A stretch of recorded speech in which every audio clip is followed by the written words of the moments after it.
सोने की कीमत का नए रिकॉर्ड बनाने का सिलसिला जारी।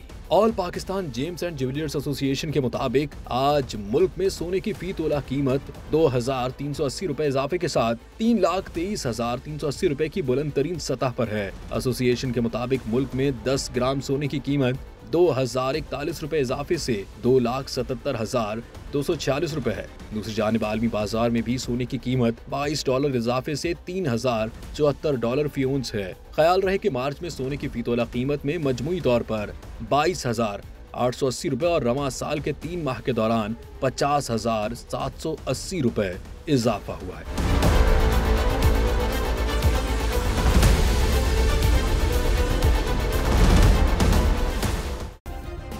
सब्सक्राइब करें और बेल दबाएं ताकि कोई खबर रह न जाए।